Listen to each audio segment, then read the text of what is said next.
Hey, how you doing? This is John, and welcome to John's Long Box. Today we're looking at IDW's Joe Frankenstein by Graham Nolan and Chuck Dixon. Look at this wonderful cover. I don't know what's going on. I'm on a monster kick lately, but look at that. We got Frankenstein monsters fighting vampires. How can you go wrong? How can you go wrong? For I'm a Chuck Dixon fanboy, meaning I get anything that Chuck Dixon writes sight unseen. However, I did miss this. I don't know how I missed it. It came out in 2015. I was full on collecting comics at that time, but for some reason I missed it. There was just, I was getting so many comics, things slipped through the radar. But Graham Nolan and Chuck Dixon are long-term collaborators. You probably know them. They were writing Detective Comics, Batman during Nightfall. Nightfall was a phenomenon. So Chuck Dixon and Graham Nolan have been working together a really, really long time. Just a tried and true team. All right, let's open it up. Oh, this is the first in like a monster verse, if for lack of a better term. So all of Graham Nolan's later stories are all interconnected. He's a big monster fan. This was the first one, and I think the follow up to this was Alien Alamo, which I showcased already. And then if I may be correct, the next one was the Chenoo, which was just wonderful. Oh my God, I love the Chenoo. Just a great like bottle horror, just isolationist terror. Oh, it was really good. And now he has the Ghost, and I know I'm going to say the name wrong, so forgive me. Ghost of Matacumbo Bay, and that's supposed to be the one that ties it all together. So I'm really looking forward to it. That's still on Kickstarter right now. I'll put a link in the description. But let's open up this comic book and check it out. So let's look at the cast of. I always want to say cast of characters, but I mean the cast of creators: Graham Nolan, Chuck Dixon, Gregory Wright, Chris Mowry, and Tom Waltz. Okay. And let's look at the indicia. This is the first print, Joe Frankenstein, February 2015. I love that. First word, crap. So it's snowing. This kid's delivering pizza. So what's going on? We got a creep in the corner over here.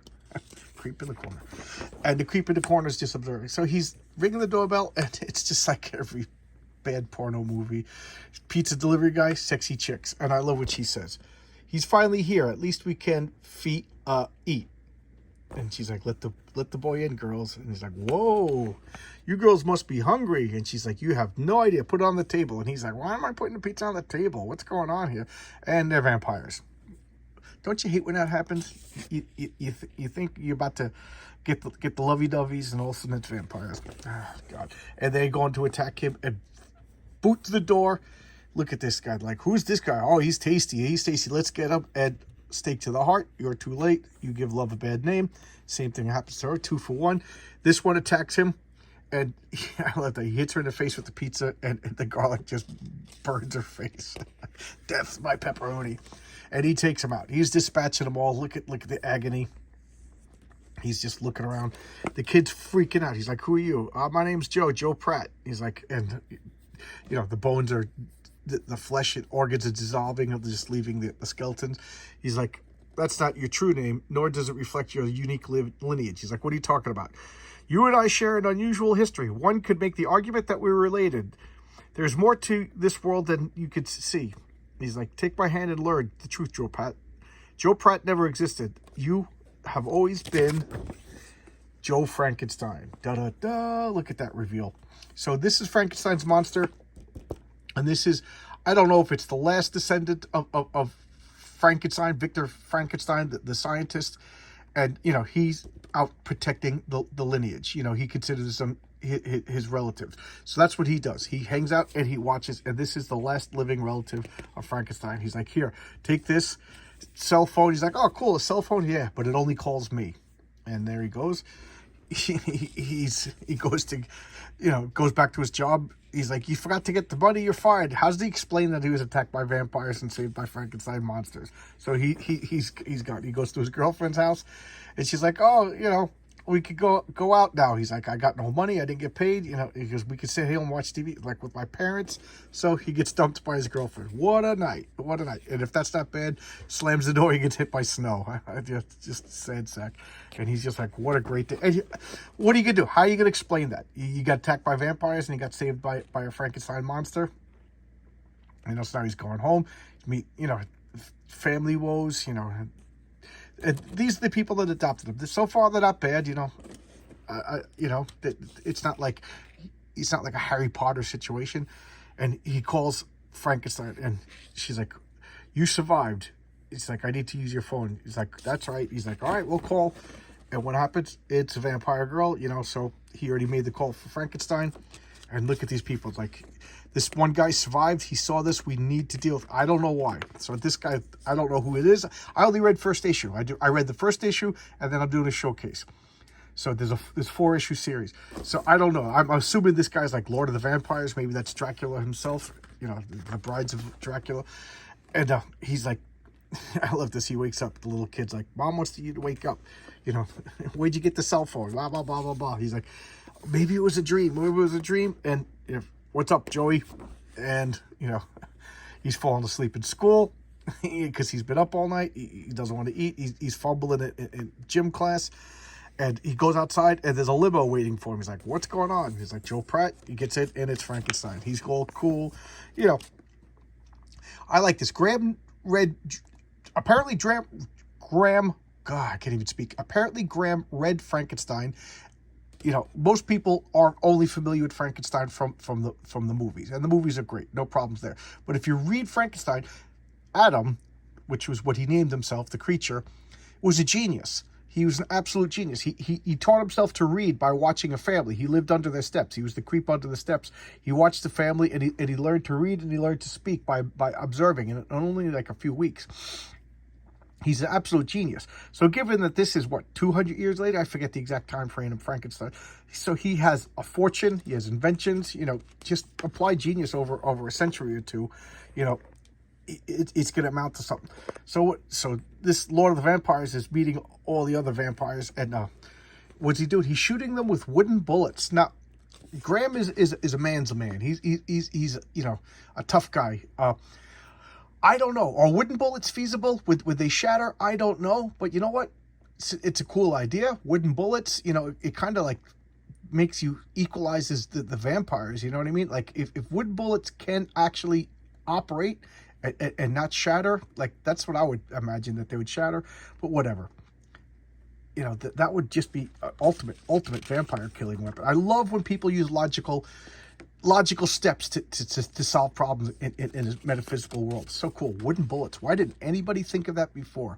Anybody a gun person, anybody a gunsmith, they know, is that feasible? So he's taking out the vampires. And we got some setup. He's going to Frankenstein's lair.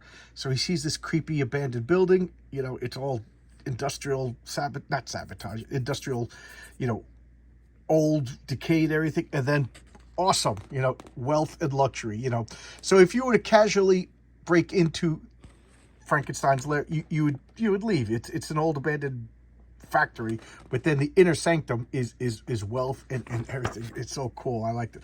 So the kid's like looking at everything. I can't believe this. He's getting some cool desserts, some food, and now this vampire hunter, this Dracula, I don't know who it is. Like I said, I only read the first issue. He's going to the scene of the lone survivor who witnessed the vampires, and he sees American pizza, a clue. So now he knows where to find Joe Pratt, a.k.a. Joe Frankenstein. It is the cover of issue 2.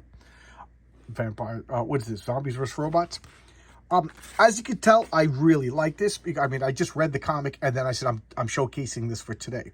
So I don't even know the second issue. I don't know what happens. This is all new to me. Also, you could Kickstarter. I'll put a link in the description. I don't know if it's still in demand or what. Like normally I wouldn't showcase the full comic, but this came out in 2015.